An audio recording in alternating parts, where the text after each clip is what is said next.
व्याख्यामुद्रां करसरसिजैः पुस्तकं शङ्खचक्रे विप्रभिन्नस्फटिकरुचिरे पुण्डरीके निषण्णः अमलाश्रीरमृतविशदेरंशुविप्लावयन्मामाविर्भूयादनगमहिमा मानसे वागधीशः नमस्ते प्राणेश प्रणतविभवाय वनिमगाः नमः स्वामिन् रामप्रियतमनमन् गुरुगुण नमस्तुभ्यं भीमप्रबलतमकृष्णेष्ट भगवन् नमः श्रीमन्मध्वप्रदिश सुदर्शन्नो जय जय श्रीगुरुभ्यो नमः नारायणं सुरगुरुं जगदेकनाथं भक्तप्रियं सकललोकनमस्कृतं च त्रैगुण्यवर्जितमजं विभुमाद्यमीशं वन्दे भवग्नं अमरासुरसिद्धवन्द्यं नारायणं नमस्कृत्य नरं चैव नरोत्तमं देवीं सरस्वतीं व्यासं ततो जयमुदीरे ವೇದವ್ಯಾಸರ ಮಹಾಭಾರತದ ಚಿಂತಕರಿಗೆ ವಂದನೆಗಳು. ಶಾಂತಿ ಪರ್ವದ 286ನೇಯ ಪ್ರವಚನ.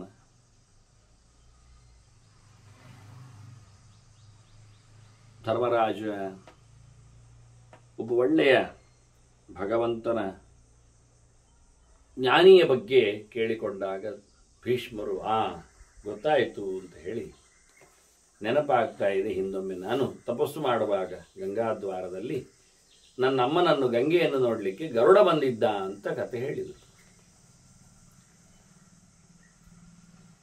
ಗರುಡನು ತನ್ನ ವಿಶೇಷ ಅನುಭವವನ್ನು ಋಷಿಗಳಿಗೆ ಹೇಳಿಕೊಂಡ ಅಮೃತ ತಂದಾಗಿನ ಕತೆ. ಅಂತೂ ಅವನು ಗೆದ್ದನೋ ಸೋತನೋ, ಒಟ್ಟಾರೆ ದೇವರ ಬಳಿಯಲ್ಲಿ ಯಾರು ಗೆಲ್ತಾರಲ್ವ. ಭಗವಂತ ವಾಹನನಾಗುವ ದೊಡ್ಡ ಭಾಗ್ಯವನಿಗೆ ಸಿಕ್ಕಿತು. ದೇವರ ಧ್ವಜನಾಗಿ ಮೆರೆಯುವ ಸೌಭಾಗ್ಯವು ಅವನಿಗೆ ಒಲಿದಿದೆ. ಹೀಗಾಗಿ ಗರುಡ ಹೇಳ್ತಾನೆ, ಮುಂದೆ ನಾನು ಮತ್ತೆ ದೇವರ ವೈಭವವನ್ನು ನೋಡಿದೆ, ದೇವರು ನನಗೆ ಕಾಣಿಸಿಕೊಂಡ, ನಾನು ನನ್ನ ಕೆಲಸ ಮಾಡಲಿಕ್ಕೆ ಹೋಗಿ ಬಂದೆ ಅಂತ ಹೇಳ್ತಾನೆ. ಅವನ ಕೆಲಸ ಏನು? ಅಮೃತ ತಂದ ಕೆಲಸ, ತಾಯಿಯನ್ನು ದಾಸ್ಯದಿಂದ ಬಿಡುಗಡೆಗೊಳಿಸುವಂಥದ್ದು. ತದೋಹಂ ವಿಸ್ಮಯಾಪನ್ನ, ನನಗೆ ತುಂಬ ಆಶ್ಚರ್ಯ ಆಯಿತು ದೇವರ ವೈಭವವನ್ನು ನೋಡಿಕೊಂಡು. ಆ ಬಳಿಕ ಕೃತ್ವಾ ಕಾರ್ಯಮನುತ್ತಮಂ ಅಸ್ಯ ವಿಮುಚ್ಯ ಜನನೀಂ ಮಯಾ ಸಹ ಮುನೀಶ್ವರ, ನಾನು ಸಹ ತಾಯಿ ದಾಸಳು ಅಂತ ದಾಸಿ ಆದರೆ ನಾನು ದಾಸನಾಗಿ ಕೆಲಸ ಮಾಡುವವನಾಗಿರ್ತೇನಲ್ಲ, ಹಾಗಾಗಿ ನಾನು ಸಹ ಅಂದರೆ ವಿಚಿತ್ರವಾಗಿತ್ತು. ಕದ್ರುವನ್ನು ವಿನತೆ ಹೊತ್ಕೊಂಡು ಹೋಗಬೇಕು ದಾಸ್ಯದ ಕಥೆಯಲ್ಲಿ ಕೆಲಸ ಮಾಡುವವಳಾಗಿ. ಹಾಗೆ ಹಾವುಗಳ ರಾಶಿಗಳನ್ನು ಗರುಡ ಹೊತ್ಕೊಂಡು ಹೋಗಬೇಕು, ಕದ್ರು ಮಕ್ಕಳನ್ನು ವಿನತೆ ಮಗ, ಹೀಗೆ ಅಂತ ಇತ್ತು. ಹಾಗಾಗಿ ದಾಸ್ಯದಿಂದ ತಾನು ಮುಕ್ತನಾದ, ಅಮ್ಮಳನ್ನು ಮುಕ್ತಿಗೊಳಿಸಿದೆ ಅಂತ ಹೇಳ್ತಾನೆ. ಆದರೆ ನನಗೆ ತಲೆಯಲ್ಲಿ ಮಾತ್ರ ಅದುವೇ ದೃಶ್ಯ, ಅದೇ ಘಟನೆ, ಅದೇ ಚಿಂತನೆ ಇತ್ತು ನನಗೆ. ಅದೊಂದು ಶಬ್ದ ಕೇಳುವುದು, ವರ ಕೇಳು ಅಂತ ಹೇಳುವಂಥದ್ದು, ನಾನು ಮೊದಲು ಅಂತ ನಾನು ಹೇಳಿಕೊಂಡ ಜಂಬದ ನನ್ನ ಗೆರೆ, ಕೊನೆಗೆ ದೇವರು ಕಾಣಿಸಿಕೊಂಡ ಬಗ್ಗೆ ನನಗೆ ಅಚಿಂತ್ಯೋಯಮಹಂ ಭೂಯಃ ಕೋಸೋ ಮಾಮ ಬ್ರವೀತ್ಪುರ. ಯಾರು ಎಂತ ಹೇಳಿದ್ದದು, ಹೇಗೆ ಹೇಳಿದ ನನಗೆ ಅವನು ಅಂತ ಹೇಳಿಕೊಂಡು ಹಳೆಯ ಘಟನೆಗಳನ್ನು ನಾನು ಮೆಲುಕು ಹಾಕ್ತಿದ್ದೆ. ಕಿದೃದ್ವಿದಸ್ಸ ಭಗವಾನ್, ಎಂಥ ಅವನು ಭಗವಂತ, ಎಂಥ ಎತ್ತರದವನು, ಎಂಥ ಮಹಿಮಾ ಸಂಪನ್ನನು, ನನ್ನನ್ನು ವಾಹನ ಮಾಡಿಕೊಳ್ತೇನೆ ಅಂತ ಹೇಳಿಬಿಟ್ಟ. ನಾನು ಅವನಿಗೆ ವಾಹನ ಆಗಲಿಕ್ಕುಂಟು. ಏನು ಸಾವಿರಾರು ತಲೆಯ ರೂಪಗಳ ವಿಶಿಷ್ಟವಾದಂತಹ ವ್ಯವಸ್ಥೆಗೆ ನಾನೆಲ್ಲಿ ವಾಹನ ಹೇಗಾಗ್ತೇನೆ, ಎಂಥವನು ಹೇಗಿದ್ದಾನವ ಇತಿ ಮತ್ವ ತಮಾಸ್ಥಿತ. ನಾನು ಅವನನ್ನೇ ಮೆಚ್ಚಿಕೊಂಡು ಯೋಚನೆ ಮಾಡಿಕೊಂಡು ಮನಸ್ಫೂರ್ತಿ ಅವನಲ್ಲಿ ಹಾಕಿಬಿಟ್ಟು ನಾನಿದ್ದೆ. ಆಗ ಏನಾಯ್ತು ಒಮ್ಮೆ ಅಂದರೆ, ಅನಂತರಂ ದೇವದೇವಂ ಸ್ಕಂದೇ ಮಮ ಸಮಾಶ್ರಿತಂ. ಒಂದಿನ ನನಗೆ ಏನಾಯಿತು ಅಂದರೆ, ಆ ಪರಮೋಚ್ಚನಾದ ಭಗವಂತ ನನ್ನ ಹೆಗಲಲ್ಲೇ ಇದ್ದು ಬಿಟ್ಟಿದ್ದಾನೆ. ಎದುರು ಬಂದು ಕೂತ್ಕೊಳ್ತೇನೆ ಹೇಳಿ ಹಾಗೇನಿಲ್ಲ. ದೇವರ ಅಂದರೆ ದೇವರು ಎಲ್ಲಿ ಹೇಗೆ ಕಾಣಬಹುದು ಎನ್ನುವುದಕ್ಕೆ ಗಮ್ಮತ್ತು ಇದು. ಭಗವಂತ ಅವರು ಹೇಳೋದು, ಅವನ ಅನುಭವ ಹೇಳೋದು, ಒಂದಿನ ನನ್ನ ಹೆಗಲಲ್ಲಿ ದೇವರು ಕೂತಿದ್ದಾನೆ, ನಾನು ನೋಡಿದೆ. ಅದ್ರಾಕ್ಷ ನೋಡಿ, ಅವ ಮಂಡಿ ಮೇಲೆ ಮಾಡಿ, ಹಕ್ಕಿಗಳಿಗೆ ತಲೆ ತುಂಬ ತಿರುಗ್ತದೆ, ಹೆಚ್ಚು ತಿರುಗ್ತದೆ ನಮಗಿಂತ ಜಾಸ್ತಿ. ಯಾಕೆಂದರೆ ಅವಳು ಬೆನ್ನನ್ನು ಸಹ ಕೊಕ್ಕಿನಿಂದ ಕ್ಲೀನ್ ಮಾಡ್ತವೆ, ತೀರಿಕೊಳ್ತವೆ. ನಮಗೆ ಮಧ್ಯವೆನ್ನನ್ನು ನಕ್ಕಲಿಕ್ಕೆ ಆಗೋದಿಲ್ಲ, ಭುಜವನ್ನು ನಕ್ಬೋದಷ್ಟೇ. ನಮ್ಮದು ಜಾಸ್ತಿ ತಲೆ ಎಲ್ಲ ಆಡಿಸಿದ್ರಿ ಅವುಗಳು ಪೂರ್ವ ಕೊತ್ತಿಗೆಯನ್ನು ಹಾಕಿ ಚಂದ ಮಾಡಿ ತೋಡಿಕೊಳ್ಳುತ್ತವೆ, ಸರಿ ಮಾಡಿಕೊಳ್ಳುತ್ತವೆ. ಹಾಗೆ ಇವನು ಚಂದ ಮಾಡಿ ನೋಡಿದ್ದಂತೆ ಪಿರ ಎಲ್ಲ. ದೇವರು ಗಮ್ಮತ್ತಲ್ಲಿ ಕೂತಿದ್ದಾನೆ. ಅದ್ರಾಕ್ಷಂ ಪುಂಡರೀಕಾಕ್ಷಂ. ಏನೊಂದು ಬಹಳ ಸುಂದರವಾದಂತಹ ಅರಳಿ ನಿಂತ ಕಮಲದ ಎಸಳಿನಂತೆ ವಿಶಾಲವಾಗಿರತಕ್ಕಂತಹ ಅವನ ಕಣ್ಣೋಟ. ವಹಮಾನೋಹಂ ಅದ್ಭುತಂ. ನಾನು ಹೊತ್ಕೊಂಡು ಹೋಗ್ತಾ ಇದ್ದೇನೆ, ಅದು ವಿಚಿತ್ರ ಅಂತಾನೆ, ನನಗೆ ಗೊತ್ತೇ ಇಲ್ಲ. ಅವ ಕೂತಿದ್ದಾನೆ, ನಾನು ಹಾರಿದ್ದೇನೆ. ವಹಮಾನ, ಇದು ಒಂದು ಅದ್ಭುತ ಅಂತಾನೆ ಅವನು. ಎಂತ ಅದ್ಭುತ ಯಾಕೆ ಕೇಳಿದ್ರೆ, ಅವಶಸ್ತಸ್ಯ ಭಾವೇನ ಎತ್ರ ಎತ್ರ ಸಚೇಚ್ಛತಿ. ಎಲ್ಲಿ ಹೋದಿ ಮಾರಾಯ ಗರುಡ?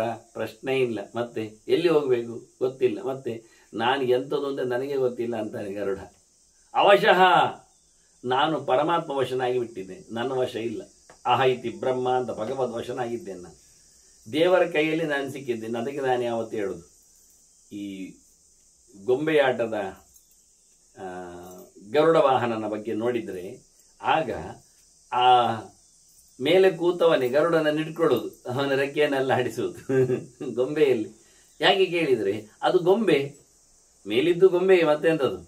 ಮತ್ತೆ ಕೀಲು ಕುದುರೆ ನೃತ್ಯ ನೀನು ನೋಡಿರ್ಬೋದು. ಅದರಲ್ಲಿ ಕುದುರೆ ಎಲ್ಲ ಆಡೋದೆಲ್ಲ ಉಂಟಲ್ಲ, ಅದು ಕುದುರೆಯ, ಅದೆಲ್ಲ ಆಡೋದಿಲ್ಲ. ಮತ್ತೆ ಅದರ ಮೇಲೆ ಕೂತವನೇ ಮಾಡಿಕೊಂಡವನೇ ಎಲ್ಲ ಆಡಿಸುವುದು ಕುದುರೆಯನ್ನು. ಅದರ ಮಂಡೆ ಎಲ್ಲ ಆಡಿಸುವುದು, ಅದರ ಕುಂಡೆ ಎಲ್ಲ ಆಡಿಸುವುದು, ಬಾಲೆಲ್ಲ ಆಡಿಸುವುದೆಲ್ಲ ಮಾಡ್ತಾನೆ. ಜನರಿಗೆ ಭಾರಿ ಖುಷಿ ಆಗ್ತದೆ, ಕುದುರೆ ಎಲ್ಲ ಆಡ್ತದೆ, ಕುದುರೆ ಎಲ್ಲ ಆಡೋದಿಲ್ಲ, ಅವನೆಲ್ಲ ಆಡಿಸುವುದು. ಹೀಗೆ ಇವ ಹೇಳ್ತಾನೆ, ಗರುಡ ಹೇಳ್ತಾನೆ, ನನಗೆ ಗೊತ್ತೇ ಇಲ್ಲ. ಒಂದಿನ ಅವನು ಕೂತ್ಬಿಟ್ಟಿದ್ದಾನೆ, ನಾನು ಹೊತ್ಕೊಂಡು ಹೋಗಿದ್ದೇನೆ. ಎಲ್ಲಿಗೆ ಎಲ್ಲಿಗೆ ಅಂತದ್ದು ನನಗೆ ಎಲ್ಲಿ ಗೊತ್ತುಂಟು ಎಲ್ಲಿಗೆ. ಮತ್ತೆ ಅವನ ಯೋಚನೆ ಎಲ್ಲಿದೆಯೋ ಅಲ್ಲಿ ನಾನು ಹೋಗ್ತಾ ಇದ್ದೇನೆ. ಎತ್ತರ ಎತ್ತು ಸಚೇಚ್ಛತಿ. ಅವನು ಎಲ್ಲಿಗೆಲ್ಲ ಹಾರಬೇಕು ಅಂತ ಯೋಚನೆ ಮಾಡ್ತಾನೋ ಅಲ್ಲಿಗೆ ನಾನು ಹಾರ್ತಾ ಇದ್ದೆ. ಅವನ ಯೋಚನೆ ನನ್ನ ಹಾರಾಟ, ನನಗೆ ಗೊತ್ತೇ ಇಲ್ಲ. ನಾನು ಹೋಗುವುದೇ ಅಲ್ಲ, ನನಗಾಗುವುದೂ ಅಲ್ಲ. ನಾನು ಪೂರ ಅವನ ವಶ ಆಗಿಬಿಟ್ಟಿದೆ. ಎಂತಾಗಿದೆ ಗೊತ್ತಿಲ್ಲ. ಇದು ಪರಕಾಯ ಪ್ರವೇಶ ಇದ್ದಾಗೆ ವಿಚಿತ್ರ ಆಗಿಬಿಟ್ಟಿದೆ ಅಂತ ಅವನ ಅನುಭವ ಎಂತ ವಿಚಿತ್ರ ಆಗಿದೆ. ಎಲ್ಲಿಗೆ ಅಂತ ಓದಿ ಮಾರೆಯೋ, ಎಲ್ಲಿ ಹೋಗುದು ನಾನು? ವಿಸ್ಮಯಾಪನ್ನ ಹೃದಯ ಅಹಂ ಕಿಮಿತಿ ಚಿಂತಯನ್. ನನಗೆ ಟೋಟಲಿ ಗಾಬರಿ, ಭಯಂಕರವಾದ ಆಶ್ಚರ್ಯ. ನನ್ನ ಮನಸ್ಸು, ನನ್ನ ಹೃದಯ ಎಲ್ಲ ಒಂಥರ ಡಬಗುಡ್ತಾ ಇದೆ. ಉಸಿರು ಆಚೀಚೆ ಆಗ್ತಾ ಇದೆ. ಮನಸ್ಸು ಯೋಚನೆಯಲ್ಲಿ ನಿಂತಿದೆ. ಎಂಥದ್ದು ಇದು, ಎಂಥದ್ದು? ಎಲ್ಲಿಗೆಲ್ಲ ಹೋದೆ ನಾನು ಕೇಳಿದರೆ, ಜಲಮಹಂ ಸರ್ವಂ ಮಹಮಾನಃ ಆಗಮಂ ಪುನಃ. ನಾನು ಅವನನ್ನು ಹೊತ್ತುಕೊಂಡು ನೀರಿನೊಳಗೋದದ್ದು ಉಂಟು ಅಂತಾನೆ. ನಗು ಬರ್ತದೆ. ಗಾಢವಾದ ನೀರಿನೊಳಗೆ ನಾನು ಹೋಗ್ತಾ ಇದ್ದೇನೆ. ಅದು ಯಾವ ನೀರು, ಎಲ್ಲಿಯ ಸಮುದ್ರ, ಯಾವ ಬಗೆ, ಏನು ಗೊತ್ತು? ಹೋಗುದು. ಯಾವುದೇ ಹಕ್ಕಿಗಳು ಸಾಮಾನ್ಯವಾಗಿ ನೀರಿಗೆ ಒಳಗೆ ಓಡುವುದಿಲ್ಲ. ಎಲ್ಲಿಯೋ ಏನಾದರೂ ಹಿಡಿಲಿಕ್ಕಿದ್ರೆ ಒಮ್ಮೆಲೆ ಹಾರಿ ಎತ್ತಿ ಬಿಡ್ತವೆ. ಅದು ಗಿಡಿ ಮುಂತಾದ ದೊಡ್ಡ ಹಕ್ಕಿಗಳು ಕಾಲಿನಲ್ಲಿ ಹಿಡಿತಾರೆ, ನೀರಿನಲ್ಲಿ ತೇಲುತ್ತಿದ್ದ ಸೊತ್ತನ್ನು, ಮೀನನ್ನು ಎಲ್ಲ. ಮತ್ತು ಮಿಂಚುಳ್ಳಿ ಕೆಲವು ಪ್ರಾಣಿಗಳೆಲ್ಲ, ಹಕ್ಕಿಗಳೆಲ್ಲ ನೀರಿನೊಳಗೆ ಸೀದಾ ಹಾರಿ ಎತ್ತಿಕೊಂಡು ಬರ್ತಾರೆ. ಮತ್ತೆ ಅಲ್ಲೇ ಇರುವುದಿಲ್ಲ. ನೀರು ಕಾಗಿ ಒಂದು ಮಾತ್ರ ನೀರಿನಲ್ಲಿ ತಿರುಗಿ ಹಿಡಿದು ಕಬಳಿಸುವಾಗ ಮೇಲೆ ಬರ್ತದೆ, ಒಳಗೆ ತಿನ್ನಲಿಕ್ಕೆ ಆಗೋದಿಲ್ಲ. ಅದಕ್ಕೆ ಮೇಲೆ ಬಂದು ತಿಂದು ಮತ್ತೆ ಪುನಃ ನೀರು ಕೊಡ್ದು ಒಳಗೆ ಹೋಗ್ತದೆ ಹುಡುಕ್ಲಿಕ್ಕೆ. ಹಕ್ಕಿಗಳಲ್ಲಿ ಕೆಲವೇ ಜಾಲಪಾದ ಇದ್ದವುಗಳು, ಮೇಲಿಂದ ಹಾರುವವುಗಳು, ಕೊಕ್ಕರೆ, ಬಕ ಮುಂತಾದ್ದು, ಸಾರಸ ಇವೆಲ್ಲ ಇರ್ತವೆ. ಬಿಟ್ಟರೆ ಗರುಡ ಹೇಳುತ್ತಾನೆ, ನಾನು ನೀರಿನೊಳಗೆ ಹೋಗುವುದು ಹಾರಿಕೊಂಡು. ಹಕ್ಕಿಗಳು ನೀರೊಳಗೆ ಬಿದ್ದರೆ ಹಾರುವುದಿಲ್ಲ. ನೀರು ಕಾಗಿಯು ಮೇಲೆ ಬಂದ ತಕ್ಷಣ ರೆಕ್ಕೆಯನ್ನು ಬಿಡಿಸಿ ಕೂತ್ಕೊಳ್ತದೆ ಅದರ ನೀರು ಇಳಿಲಿಕ್ಕೆ. ಒಳಗೆ ಅಲ್ಲಾಡಿಸೋದಿಲ್ಲ, ಅದು ತೇಲಿಕೊಂಡು ಒಳಗೆ ಹೋಗುದು, ನೀರಿನಲ್ಲಿ ಈಜಿಕೊಂಡು ಹೋಗುದು. ಆಗ ಅದಕ್ಕೆ ರೆಕ್ಕೆ ಬೇಡ ನೀರಿನೊಳಗೆ. ಇವು ಹೇಳುತ್ತಾನೆ, ನಾನು ನೀರಿನೊಳಗೆ ರೆಕ್ಕೆ ಅಲ್ಲಾಡಿಸಿಕೊಂಡು ಹೋಗ್ತಾ ಇದ್ದೇನೆ ಅಂತ. ಯಾಕೆ? ಗರುಡನ ಕಾಲಲ್ಲಿ ಜಾಲಪಾದ ಇಲ್ಲ. ನೀರಿನಲ್ಲಿ ಹೋಗುವಾಗೆ ಅದರದ್ದು ಕಾಲಿನ ವಿನ್ಯಾಸ ಅಲ್ಲ. ಹಾಗಾಗಿ ನಾನು ಅವನ ವಶ, ಮೇಲೆ ಕೂತವನ ಕತೆ. ಭಗವಂತ ಹೇಗೆ ಹೇಳುತ್ತಾ ಇದ್ದಾನೆ, ಯೋಚನೆಯಲ್ಲಿ ತರ್ತಾನೆ. ನಾನು ಹಾಗೆ ಅಂದರೆ ನನ್ನ ಕಂಟ್ರೋಲ್ ಇಲ್ಲ ನನ್ನಲ್ಲಿ, ಅವನದ್ದೇ ಕಂಟ್ರೋಲ್. ಅವನು ನನ್ನನ್ನು ಇಟ್ಕೊಂಡು ಹಾರಿದ ಹಾಗೆ ಒಂದು ದೃಷ್ಟಿಯಿಂದ. ನಾನು ಎಲ್ಲಿ ಹೋಗ್ತೇನೋ ಅಲ್ಲೆಲ್ಲ ದೇವತೆಗಳ ರಾಶಿಗಳೆಲ್ಲ ಸಿಗ್ತದೆ. ಮತ್ತೆ ಇವನನ್ನು ನೋಡ್ಲಿಕ್ಕೆ ಬಂದವನು ಮೇಲೆ ಕೂತವನನ್ನು ಹೊಗಳುತ್ತಾ ಇದ್ರು, ನಮಸ್ಕರಿಸ್ತಾ ಇದ್ರು, ಸ್ತೋತ್ರ ಮಾಡ್ತಾ ಇದ್ದಾರೆ. ಆಗ ನನ್ನನ್ನು ಕೆಲವರು ಕೈ ಮುಗಿದು ಸ್ತೋತ್ರ ಮಾಡಿದ್ದಾರೆ ಹೇಳೋದು. ಗರುಡಾರೂಢರಿದ್ದಾರೆ, ದೇವರು ಹೇಳ್ತಾ ಎಂತ ಗರುಡ ನನ್ನ ಬಗ್ಗೆಯೂ ಸ್ತುಯಮಾನೋ ಹಿ ಅಹಮಪಿ ತೈಹಿ ತೈಹಿ. ಅವರವರಲ್ಲೇ ಬ್ರಹ್ಮದೇವರು, ರುದ್ರದೇವರು, ಗರುಡ ಇವನೇ ಅಲ್ವಾ, ಶೇಷ, ಇಂದ್ರ, ಸ್ಕಂದ, ವರುಣ ಎಲ್ಲರೂ ಸಿಕ್ಕಿದ್ದಾರೆ. ಎಲ್ಲರೂ ಸ್ತೋತ್ರ ಮಾಡುವುದೇನು, ಕೈ ಮುಗಿಯುವುದೇನು. ನನಗೂ ಕೆಲವು ಸಾಮಾನ್ಯ ಆಗ್ತದಲ್ಲ, ದೊಡ್ಡವರೊಟ್ಟಿಗೆ ಕೀಟೋಪಿಸು ಮನಸ್ಸಂಗ ಆರೋವತಿ ಸತಾಂಶಿರ ಅಂತ ಬಹಳ ಚಂದದ ಹೂ ಅಂತೇಳಿ ತಲೆ ತುದಿಯಲ್ಲಿ ಹೊತ್ಕೊಳ್ತಾರೆ. ಆದರೆ ಅದರಲ್ಲಿ ಹುಳ ಇರ್ತದೆ, ಅದು ಖುಷಿಯಲ್ಲಿ ನಲೆಯಾಡ್ತಾ ಇರ್ತದೆ, ನನ್ನನ್ನು ಹೊತ್ಕೊಂಡು ತಿರುಗ್ತಾ ಇದ್ದಾನಿವ ಅಂತ. ನಿಜವಾಗಿ ಅದು ಹೂವಿನ ಒಳಗೆ ಬಂದದ್ರಿಂದ ಗೊತ್ತಿಲ್ಲ, ನೋಡಿದ್ರೆ ಅದನ್ನು ಕೆಡವಿ ಮಾಡ್ತಾರೆ. ಹಾಗೆ ಹೂಗಳನ್ನು ಕಟ್ಟಿಕೊಂಡಾಗ ಹಗ್ಗವನ್ನು ಎತ್ತಿಕೊಳ್ಳುವುದಿಲ್ವ, ಹಗ್ಗ ದೊಡ್ಡ ಸಂಗತಿ, ಹಗ್ಗ ಯಾರಿಗೂ ಬೇಡ. ಆದರೆ ಹೂವಿನ ದಂಡೆ ಬೇಕಾದರೆ ಅದನ್ನು ಕಟ್ಟಿಕೊಂಡ ಹಗ್ಗವೂ ಸಹ ತಲೆಮುಡಿಯನ್ನು ಸೇರುತ್ತದೆ. ಅದರಂತೆ ದೊಡ್ಡ ಭಗವಂತನ ಚಿಂತನೆ ಮಾಡ್ತಾ ಇದ್ದವರು ದೇವತೆಗಳು, ಇವನು ಗರುಡನ ಇರ್ಲಿಕ್ಕೆ ಹೋಗಿ ಅವನೊಟ್ಟಿಗೆ ಬಂದದ್ರಿಂದ ಗರುಡನನ್ನು ಸಹ ಪ್ರೈಸ್ ಮಾಡ್ತಾ ಇದ್ದಾರೆ. ಬಹಳ ಚೆನ್ನಾಗಿ ಪ್ರದಕ್ಷಿಣೆ ಬರುವಾಗ ಗರುಡನನ್ನು ಸೇರಿ ಪ್ರದಕ್ಷಿಣೆ ಬರುವುದೇನು, ನಮಸ್ಕಾರ ಮಾಡುವಾಗ ಗರುಡನ ಎದುರು ನಮಸ್ಕಾರ ಮಾಡುವುದೇನು, ಎಲ್ಲ ನನ್ನನ್ನು ಪ್ರತ್ಯೇಕ ಜನರೆಲ್ಲ ಕೂಡಿ ಕೂತ್ಕೊಂಡು ನನ್ನನ್ನು ಸಹ ಕೈ ಮುಗಿದು ನೆಗಾಡ್ತಾ ಮೋರೆ ತೋರಿಸ್ತಾ ಹೋಗ್ತಾ ಇದ್ದಾರೆ. ತೈಹಿ ಅಭ್ಯರ್ಚಿತ ಪೃಥಕ್. ಹಾಗೆ ಹೋದ ನಮ್ಮ ಸವಾರಿ ಎಲ್ಲಿ ಕೇಳಿದ್ರೆ, ಕ್ಷೀರೋದಸ್ಯೋತ್ತರೇ ಕೂಲೆ ದಿವ್ಯೇ ಮಣಿಮಯೇ ಶುಭೇ. ಅದ್ಭುತವಾದ ಕ್ಷೀರ ಸಮುದ್ರದ ಬದಿಯಲ್ಲಿ ಆಯಿತು ನಮ್ಮದು ಸಹವಾಸ. ಕ್ಷೀರ ಸಮುದ್ರಕ್ಕೆ ಹೋಗಬೇಕಾದ್ರೆ ಇದು ಜಂಬೂದ್ವೀಪ. ಜಂಬೂದ್ವೀಪದ ಸುತ್ತಲಿರುವಂಥದ್ದು ಉಪ್ಪಿನ ಸಮುದ್ರ. ಇದನ್ನು ದಾಟಿ ಹೋಗ್ಬೇಕು, ಮತ್ತೊಂದು ದ್ವೀಪವನ್ನು ದಾಟಿ ಹೋಗ್ಬೇಕು. ಆಗ ಇಕ್ಷು ಸಮುದ್ರ ಸಿಗ್ತದೆ, ಕಬ್ಬಿನ ರಸ ಆಲೆಮನೆಯವರದ್ದು, ಅದಕ್ಕೂ ಆಚೆ ಹೋಗ್ಬೇಕು. ಆಗ ಕಳ್ಳಿನ ಸಮುದ್ರ ಸಿಗ್ತದೆ, ದ್ವೀಪ ಮುಗಿಸಿ ಹೋದಾಗ ಮತ್ತು ಆಚೆ ಹೋಗ್ಬೇಕು. ಆಗ ತುಪ್ಪದ ಸಮುದ್ರ ಸಿಗ್ತದೆ, ಮತ್ತು ಆಚೆ ಹೋಗ್ಬೇಕು. ಆಗ ಮೊಸರಿನ ಸಮುದ್ರಗಳೆಲ್ಲ ಸಿಗ್ತವೆ, ಮತ್ತೆ ಆಚೆ ಹೋದಾಗ ಹಾಲಿನ ಸಮುದ್ರ ಎಲ್ಲ ಸಿಗ್ತದೆ. ಹೀಗಾಗಿ ಜಂಬೂ, ತಕ್ಷ, ಕುಶ, ಕ್ರೌಂಚ ಹೀಗೆ ದ್ವೀಪಗಳನ್ನೆಲ್ಲ ದಾಟಿಕೊಂಡೋಗಿ ಕ್ಷೀರ ಸಮುದ್ರಕ್ಕೆ 7 ಸಮುದ್ರಗಳು ಲೆಕ್ಕ. ಆಗ ಕ್ಷೀರೋದಸ್ಯ ಉತ್ತರೇ ಕೂಲೆ, ಅದರದ್ದು ಇನ್ನೂ ಆಚಿನ ದಡ. ಅಲ್ಲಿ ಹೋದೆವು. ಭಯಂಕರ ಅದ್ಭುತವಾದಂತಹ ತಾಣ, ಎಲ್ಲ ಮಣಿಮಯ, ರತ್ನಗಳದ್ದೇ ಸಾಮ್ರಾಜ್ಯ, ಅದ್ಭುತವಾದದ್ದು. ವೈಕರ್ಣನಾಭ ಸದನಂ, ಅಲ್ಲಿ ವೈಕರ್ಣನಾಭ ಸದನ ಅಂತ ಭಗವಂತನ ಪದ್ಮನಾಭನ ದೊಡ್ಡ ಮನೆ, ಅರಮನೆ. ಎಲ್ಲ ಅದ್ಭುತವಾದಂತಹ ಶಬ್ದಗಳು ಕೇಳುವ ತಾಣ. ವಿಷ್ಣುವಿನ ಬಗ್ಗೆ ಗಾನ ಆಗ್ತಾ ಇರ್ತದೆ, ಚಿಂತನೆ ಆಗ್ತಾ ಇರ್ತದೆ, ಅವನ ನಾಮಸ್ಮರಣೆ ಆಗ್ತಾ ಇರ್ತದೆ. ಅದು ಪರಮಾತ್ಮನ ಹರೇಹ ತಸ್ಯ ಮಹಾತ್ಮನಃ, ದೊಡ್ಡ ಭಗವಂತನ ಸರ್ವತ್ರ ವ್ಯಾಪ್ತನ ಅದು ದೊಡ್ಡ ಮಂದಿರ. ಅಲ್ಲಿ ಹೋದೆವು. ಅಲ್ಲಿ ಆ ಭವನದಲ್ಲಿ ಎಲ್ಲ ಮಣಿಗಳ ಚೌಕಟ್ಟುಗಳು, ರಾಶಿಗಳು ಎಲ್ಲ ಹೌದು. ನೋಡ್ಲಿಕ್ಕೆ ಹೋದ್ರೆ ಈ ಕಂಬ ಎಲ್ಲ ಮಾರಿರಿ ಬೆಂಕಿ ಕಂಬ ಇದ್ದಾಗೆ ಉಂಟಲ್ಲ, ಬೆಳಕಿನ ಕಂಬ. ತೇಜೋ ಅನಿಲಮಯೈ ಸ್ತಂಭೈ ನಾನಾ ಸಂಸ್ಥಾನ ಸಂಸ್ಥಿತಿ, ಬೇಕಾದಷ್ಟು ಕೋಣೆಗಳು, ತೋರಣಗಳು, ವ್ಯವಸ್ಥೆಗಳು, ಉಪ್ಪರಿಗೆಗಳು, ಪ್ರಾಸಾದಗಳು ಎಲ್ಲ ಇವೆಲ್ಲ ತೇಜಸ್ಸಿನ ಕಂಬಗಳಿಂದ, ಗಾಳಿಯ ಕಂಬಗಳಿಂದ ನಿಂತಿವೆ. ಆ ಕಂಬಗಳು ಗಾಳಿ ರೂಪಗಳು, ಘನರೂಪ ಇಲ್ಲ, ತೇಜೋ ರೂಪಗಳು, ಬೆಳಕಿನ ಕಿರಣಗಳು ಅದರಲ್ಲಿ ನಿಂತಿದೆ. ಇಡೀ ದೊಡ್ಡ ಮಹಲುಗಳೆಲ್ಲ ಅವುಗಳಿಗೆಲ್ಲ ಈ ರೀತಿಯಾದಂತಹ ಗೋಡೆ ಕಂಬಗಳ ಕಥೆಗಳು ಎಲ್ಲ ರತ್ನಮಯವೇ, ವಿಚಿತ್ರವಾಗಿ ಕಾಣುತ್ತಾ ಉಂಟಲ್ಲಿ. ನಾನು ಹೋಗುವಾಗ ಅಲ್ಲಿ ಶಬ್ದ ಕೇಳ್ತದೆ ನನಗೆ, ಹಾಡಿನದ್ದು, ವಾದ್ಯದ್ದು ಎಲ್ಲ ಸದ್ದು ಕೇಳ್ತದೆ, ಜನ ಕಾಣುವುದಿಲ್ಲ. ಶೃಣೋಮಿ ಶಬ್ದಂ ತತ್ರಾಹಂ ನವಶ್ಯಾಮಿ ಶರೀರಿನಂ. ಯಾಕೆ ಕಾಣುವುದಿಲ್ಲ ನೀವು ಹೇಳಿ?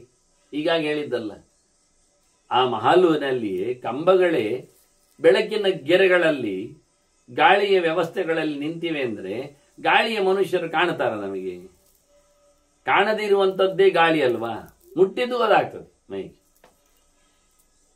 ಮತ್ತೆ ಬೆಳಕು ಹಾಗೆ, ಇಲ್ಲಿ ಬೆಳಕಿದೆ, ಬೆಳಕಿನಲ್ಲಿ ಯಾರಾದ್ರೂ ಇದ್ರೆ ನಮಗೆ ಅರ್ಥ ಆಗ್ತದ? ಹಾಗೆ ಬೆಳಕಿನದ್ದೇ ದೇಹ ಅವರದ್ದು, ಅದಕ್ಕೆ ಅನುಗುಣವಾದದ್ದು. ಹಾಗಾಗಿ ನನಗೆ ಯಾರು ಸ್ಪಷ್ಟ ಕಾಣುತ್ತಾ ಇಲ್ಲ, ಆದರೆ ಅವರು ಹಾಡುವುದು, ಸ್ತೋತ್ರ ಮಾಡುವುದು, ವಾದ್ಯಗಳನ್ನು ಬಾರಿಸುವುದು ಎಲ್ಲ ಕೇಳುತ್ತದೆ. ನತ ಸ್ಥಳಂ ನಚಾನ್ಯಚ್ಚ ಪಾದಯೋಸ್ತಂ ಸಮಾಂತತಃ. ಎಲ್ಲಿಯೂ ಅವರ ಹೆಜ್ಜೆ ಗುರುತುಗಳಾಗಲಿ, ಹೆಜ್ಜೆ ವ್ಯವಸ್ಥೆಗಳಾಗಲಿ, ಜಾಗವಾಗಲಿ ನನಗೆಂಥದ್ದು ಅರ್ಥ ಆಗ್ತಾ ಇರಲಿಲ್ಲ, ಗೊತ್ತಾಗ್ತಾ ಇರಲಿಲ್ಲ. ನನಗೆ ಒಟ್ಟಾರೆ ಗಡಿಬಿಡಿ ಆಗ್ತಾ ಉಂಟು. ಎಲ್ಲೆಲ್ಲಿಯೋ ಕರ್ಕೊಂಡು ಹೋಗಿದ್ದಾನಲ್ಲ ಹೇಳಿಕೊಂಡು. ವೇಪಮಾನಃ ಅಹಂ ತತ್ರ ವಿಷ್ಟಿತೋಹಂ ಕೃತಾಂಜಲಿ. ನಾನು ಗಟ್ಟಿ ಕೈ ಮುಗಿದುಕೊಂಡಿದ್ದೇನೆ, ನಡಗ್ತಾ ಇದ್ದೇನೆ ಮತ್ತೆ ಹೆದರಿ. ಅಷ್ಟೊತ್ತಿನಲ್ಲಿ ಆ ಸಭೆಗೆ ಬಾಗಿಲಿಗೆ ಎಲ್ಲರೂ ಬಂದ್ರಲ್ಲ ಮಾರೆ. ಪ್ರಾಪ್ತ ತತ್ರ ಸಭಾದ್ವಾರಿ ದೇವಗಂಧರ್ವ ಸಪ್ತಮ, ದೊಡ್ಡ ದೊಡ್ಡ ಜನರೆಲ್ಲ ಬಂದರು. ಬ್ರಹ್ಮಾಂಡಂ ಪರತಕೃತ್ವ, ಕಡೆಯಲ್ಲಿ ಬ್ರಹ್ಮದೇವರೇ ಬರುವುದೇ. ರಾಶಿಗಟ್ಟಲೆಲ್ಲ ಒಂದು ದೇವತೆಗಳು, ಗಂಧರ್ವರು, ವೆರೈಟಿ ಬಹಳ ಜನರು ಎಲ್ಲ ಬಂದವರೇ ಕೈ ಮುಗಿದುಕೊಂಡು ನಿಂತಿದ್ದಾರೆ. ಎಲ್ಲ ಕೃತಾಂಜಲಿ ಪುಟ ಆತದ.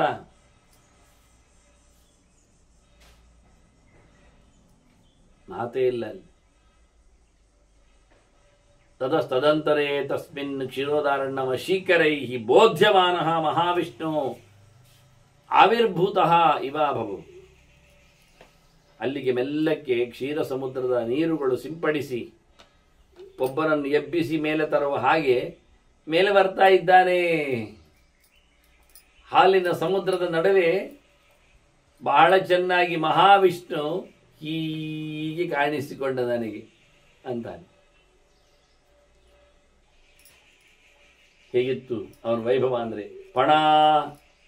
ಸಹಸ್ರಂ ಆಲಾಢ್ಯಂ ಶೇಷಂ ಅವ್ಯಕ್ತ ಸಂಸ್ಥಿತಂ. ಗೊತ್ತಿಲ್ಲ, ಶೇಷ ಕಂಡ ನನಗೆ. ಅವ ಎಲ್ಲಿ ಕೂತಿದ್ದಾನೆ ನಿಂತಿದ್ದಾನೆ ಕಾಣುತ್ತಾ ಇಲ್ಲ, ಹ್ಯಾಂಗಿಂಗ್. ಆ ಶೇಷನಿಗೋ 1000 ತಲೆ ಹೆಡೆ, 1000 ಹೆಡೆಯ ಶೇಷ ನನಗೆ ಕಂಡ. ನಾನು ಸರಿ ನೋಡ್ತಾ ಇದ್ದೇನೆ. ಪಶ್ಯಾಮ್ಯಹಂ ಮುದಾ ಆಕಾಶೆ ಯಸ್ಯೋಪರಿ ಜನಾರ್ದನ. ಇದು ಆಕಾಶದಲ್ಲಿ ತೇಲ್ತಾ ಇದ್ದಾಗೆ ಕಂಡಿತು, ಅದರಲ್ಲಿ ದೇವರು ಕೂತಿದ್ದಾನೆ. ಬಹಳ ಚೆನ್ನಾಗಿ, ತುಂಬ ಖುಷಿ ಆಯ್ತು ನನಗೆ. ಎಲ್ಲ ನನ್ನ ಬುಗೆಲಲ್ಲಿ ಇದ್ದವ ಹೊತ್ಕೊಂಡಿದ್ದೇನೆ, ಈಗ ಅಲ್ಲಿ ಕಾಣ್ತಾ ಇದ್ದಾನೆ, ಶೇಷನ ಮೇಲೆ ಕೂತಿದ್ದಾನವ. ಚಂದ ನೋಡಿದೆ. ಹೀಗೆ ಸಮಾಗಿ ದೀರ್ಘವೃತ್ತೈ ಸಮೈಹಿ ಪೀನೈಹಿ ಕೇಯೂರ ವಲಯೋಜ್ವಲೈ. ಉದ್ದ ಉರುಟು ಅವನ ತೋಳುಗಳು. ಉರುಟು ಅಂದ್ರೆ ಎಲ್ಲಿಯೂ ಗಂಟು ಬರಲಿಕ್ಕಿಲ್ಲ ಅಂತ 4 ತೋಳುಗಳಿಗೂ ಸಹ ಅವನು ತೋಳಬಂದಿ ಹಾಕಿದ್ದಾನೆ. ಚತುರ್ಭಿಹಿ ಬಾಹುಭಿಹಿ ಯುಕ್ತಂ ಲಕ್ಷ್ಮ್ಯಾಲಿಂಗಿತ ವಕ್ಷಸಂ. ಚಂದ ಮಾಡಿ ಎದೆಯನ್ನು ಅಪ್ಪಿಕೊಂಡಿದ್ದಾಳೆ ಲಕ್ಷ್ಮಿ.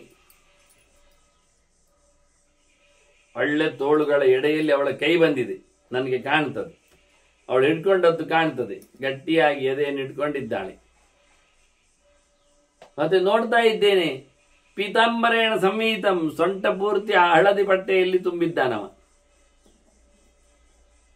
ಮತ್ತೆ ಅಲ್ಲಿಂದ ಬಿಟ್ಟು ನಾನು ಅವನ ಎದೆಯನ್ನು ನೋಡಿದೆ. ಕೌಸ್ತುಭೇನ ವಿರಾಜಿತಂ, ಚಂದವಾದಂತಹ ಕೆಂಪು ಮಣಿ, ಅದು ಕೌಸ್ತುಭ, ದೇವರ ಅಸಾಧಾರಣವಾದ ಲಕ್ಷಣ. ಅದು ಬ್ರಹ್ಮದೇವರದಕ್ಕೆ ಅಭಿಮಾನಿಗಳು ಆವಾಸವನ್ನು ಪಡೆದವರು.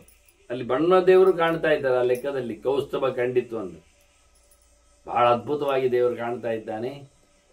ಇನ್ನು ನೋಡ್ತೇನೆ, ವಕ್ಷಸ್ಥಳೇನ ಸಂಯುಕ್ತಂ ಪದ್ಮಯಾಧಿಷ್ಠಿತೇನ ವೈ. ಕೌಸ್ತುಭದ ಪಕ್ಕದಲ್ಲಿ ನೋಡಿದ್ರೆ ಅವನದ್ದು ಎದೆ ಕಾಣ್ತಾ ಉಂಟು, ಅದರಲ್ಲಿ ಒಂದು ಮಚ್ಚೆಯಾಗಿ ಕಾಣ್ತಾ ಉಂಟು. ಅದು ಶ್ರೀವತ್ಸ ಲಕ್ಷ್ಮ. ಅಲ್ಲಿ ಮತ್ತೆ ಮಹಾಲಕ್ಷ್ಮಿ ಕೂತಿದ್ದಾಳೆ, ಬಹಳ ಚಂದವಾಗಿ. ಶ್ರೀ ಅಲ್ಲಿ ಆಶ್ರಯವನ್ನು ಪಡೆದು ಆರಾಮವಾಗಿ ಭಕ್ತರ ಅಭೀಷ್ಟವನ್ನು ನೆರವೇರಿಸ್ತಾ ಇದ್ದಾಳೆ. ನಾನು ನೋಡಿದೆ. ಈಶದು ಉನ್ಮೀಲಿತಾಕ್ಷಂ ತಂ ಸರ್ವಕಾರಣ ಕಾರಣಂ. ಚೂರ ಕಣ್ಣು ತೆರೆದಿದ್ದಾನೆ, ಪೂರ ತೆರಿಲಿಲ್ಲ. ಎಲ್ಲಕ್ಕೂ ಮುಖ್ಯ ಕಾರಣನೇ ಇದ್ದಾನವ. ಅಂತಹ ಭಗವಂತನನ್ನು ನಾನು ನೋಡಿದೆ. ಸಣ್ಣಗಿನ ನಗು ಉಂಟವನಲ್ಲಿ, ಕಣ್ಣು ಉಂಟು, ಕ್ಷೀರೋದಸ್ಯೋಪರಿ ಬಭೌ ನೀಲಾಭ್ರಂ ಪರಮಂ ಯಥ. ಒಂದು ದೊಡ್ಡ ಮೋಡದ ತುಂಡಿನಾಗಿ ಕ್ಷೀರ ಸಮುದ್ರದ ಮೇಲೆ ಅವನು ಕಾಣ್ತಾ ಇದ್ದ ನನಗೆ. ನೀಲಿ ಛಾಯೆ, ಚಂದವಾದ ರೂಪ, ಅದು ಶೇಷನ ಮೇಲೆ ಕೂತಿದೆ. ನ ಕಶ್ಚಿತ್ ವದತೆ ಕಶ್ಚಿತ್ ನ ವ್ಯಾಹರತಿ ಕಶ್ಚನ್. ಯಾರು ಮಾತಾಡುವುದಿಲ್ಲ, ಯಾರತ್ರ ಏನು ಹೇಳುವುದೂ ಇಲ್ಲ. ನೋಡು ಹಾಗೆ ಹೀಗೆ ಅದು ಇಲ್ಲ. ತುಟಿ ಪಿಟಿಕೆನ್ನದು ಎಲ್ಲರೂ ನಿಂತಿದ್ದಾರೆ. ಅಷ್ಟು ಮೌನವಾಗಿದೆ. ಬ್ರಹ್ಮಾದಿ ಸ್ತಂಭ ಪರ್ಯಂತಂ, ಬ್ರಹ್ಮದೇವರಾಗಲಿ ಹುಲ್ಲೆ ಆಗಲಿ ಆ ನೆಲದಲ್ಲಿ ಅಲ್ಲಿ ಏನು ಶಬ್ದ ಇಲ್ಲ. ಅದಕ್ಕೆ ಶಬ್ದ ಮಾಡಲಿಕ್ಕಿಲ್ಲ, ಹೇಳಲಿಕ್ಕೆ ಜನ ಉಂಟಲ್ಲಿ. ಮಾ ಶಬ್ದ ಮಿತಿರೋಪಿತಂ ಭೃಗುಟಿ ಕುಟಿಲಾಕ್ಷಾಸ್ತೆ ನಾನಾಭೂತ ಗಣಾಸ್ಮೃತ. ಭಯಂಕರವಾದಂಥ ಭೂತ ಗಣಗಳೆಲ್ಲ ಅಲ್ಲಿ ಸ್ಥಿತ ಬಂದು ಉಳಿದಿದ್ದಾರೆ, ನಿಂತಿದ್ದಾರೆ. ಆ ಶಬ್ದ ಮುಂದೆ ಶಬ್ದ ಮಾಡಬೇಡಿ, ಸೈಲೆನ್ಸ್ ಹೇಳ್ತಾ ಉಂಟು. ಅಂಡಾಬಟ್ಟೆ ಭೂತಗಳ ರಾಶಿಗಳು ಸೇರಿಕೊಂಡಿವೆ. ಎಂಥದ್ದು ಹುಬ್ಬು ಗಂಟಿಕ್ಕಿವೆ. ಮತ್ತೆ ಹೀಗೆ ದುರ್ಗುಟ್ಟಿ ನೋಡ್ತಾವೆ ಯಾರಾದರೂ ಶಬ್ದ ಮಾಡಿದ್ರೆ ಅಂತ ಹೇಳಿ. ಮೊದಲೇ ಗರ್ವ ಮಾಡಿಕೊಂಡಿವೆ. ಅಷ್ಟು ಸ್ಟ್ರಿಕ್ಟ್. ಉಸಿರು ಬಿಡ್ಲಿಕ್ಕಿಲ್ಲ ನಿಜವಾಗಿ ಗಟ್ಟಿಯಾಗಿ. ಹಾಗೆ ಶಬ್ದ ಆಗುವುದಿಲ್ಲ ಅಂದರೆ ಅಷ್ಟು ಅದ್ಭುತವಾದ. ನಾನು ಹೀಗೆ ನೋಡ್ತಾ ಇದ್ದೇನೆ ಬೋಳೆ ಕಣ್ಣು ಮಾಡಿ. ಎಂತ ಇದಾಗ್ತದೆ ಇಲ್ಲಿ, ಎಲ್ಲಿಗೆ ಬಂದಿದ್ದೇನೆ, ಯಾರು ಹೇಗೆ ಕರ್ಕೊಂಬಂದರು. ತಥೋ ಚಿಂತ್ಯೋ ಹರಿಹಿ ಶ್ರೀಮಾನ್ ಆಲೋಕ್ಯ ಚ ಪಿತಾಮಹಂ ಕೃತ್ವಾ ಚ ಪ್ರಸ್ಥಿತಂ ತತ್ರ ಜಗತಾಂ ಹಿತಕಾಮ್ಯೆ. ದೇವರು ಚತುರ್ಮುಖನನ್ನು ನೋಡಿದ. ಹೀಗೆ ಅಲ್ಲಿಗೆ ಕೆಲಸ ಆಯಿತು. ಬಂದ ದೇವತೆಗಳು ಎಲ್ಲಿಯೋ ಕೆಲಸಕ್ಕೆ ಹೋಗ್ಲಿಕ್ಕೊಂಡು ಅವರು ಹೋಗಿಬಿಟ್ರು. ಅವರಿಗೆ ಅವನು ಹೇಳಿ ಕಳುಹಿಸಿದ, ಹಾಗೆ ಆಗಿಲ್ಲ ಹೀಗೆ ಅಂತ ಹೇಳಿಕೊಂಡು. ಚತುರ್ಮುಖನ ಮೂಲಕ ಸಂದೇಶ ರವಾನೆ ಆಗು. ಏನು ಬಂದದ್ದು ಏನಾಗ್ತದೆ, ಅಲ್ಲಿಗೆ ವಜಾಯ್ ಮುಗಿದೋಯ್ತು. ಅವ್ರು ಹೋದ್ರು. ಅವ್ರ ಲೋಕದ ಉದ್ಧಾರಕ್ಕೋಸ್ಕರ ಯಾವುದಕ್ಕೂ ಬಂದವರು. ಅವರು ಹೊರಟೋತು. ದೇವರೇ ಹೇಳಿದ ಅವ್ರು ಹೋಗ್ಲಿ ಅಂತ, ಗಚ್ಚಧ್ವಮಿತಿ, ಅವ್ರು ಹೋಗ್ಲಿ ಅಂತೇಳಿ ಅವರ ಕೆಲಸ ಕಾರ್ಯಕ್ಷೇತ್ರಗಳ ಬಗ್ಗೆ ವಿಷಯವನ್ನು ತಿಳಿಸಿಕೊಟ್ಟು ಅವರನ್ನು ಕಳಿಸಿಬಿಟ್ಟು. ಇವ ನೋಡ್ತಾ ಇದ್ದಾನೆ ಆಗುವಂತ ಕತೆ. ಮತ್ತೆ ಅವನು ಇಷ್ಟು ಮಾಡಿ ಅವರನ್ನು ಕಳಿಸಿದ ನಂತರ ಮಾಮುಕ್ತವ ಗರುಡೇತ್ಯಾಹ ಮಾಂ ತತಃ. ಗರುಡ ಹೇಳ್ತಾನೆ, ಅವರೆಲ್ಲ ಹೋದ ತಕ್ಷಣ ಮೆಲ್ಲ ನನ್ನನ್ನು ಕರೆದವ ಗರುಡ ಅಂತ ಹೇಳಿದ. ನಾನು ಓಡಿ ಹೋದೆ, ಕೈ ಮುಗಿದುಕೊಂಡು ಅವನಿಗೆ. ತದೋಹಂ ಪ್ರಣಿಪತ್ಯ ಅಗ್ರೆ ಕೃತಾಂಜಲಿರವಸ್ಥಿತ. ನಮಸ್ಕಾರ ಮಾಡಿ ಕೈ ಮುಗಿದುಕೊಂಡು ಅವನ ಎದುರಲ್ಲಿ ನಾನು ನಿಂತೆ. ಅವ ಕರೆದದಕ್ಕೆ, ಗರುಡ ಅಂತ ಹೇಳಿದ್ದಕ್ಕೆ. ಮತ್ತೇನಾಯಿತು, ಆಗಚ್ಚೇತಿ ಚ ಮಾಮುಕ್ತ ಪೂರ್ವೋತ್ತರ ಪತಂಗತಃ, ಬಾ ಅಂತ ಹೇಳಿದ, ಹೋಗಿಬಿಟ್ಟವ.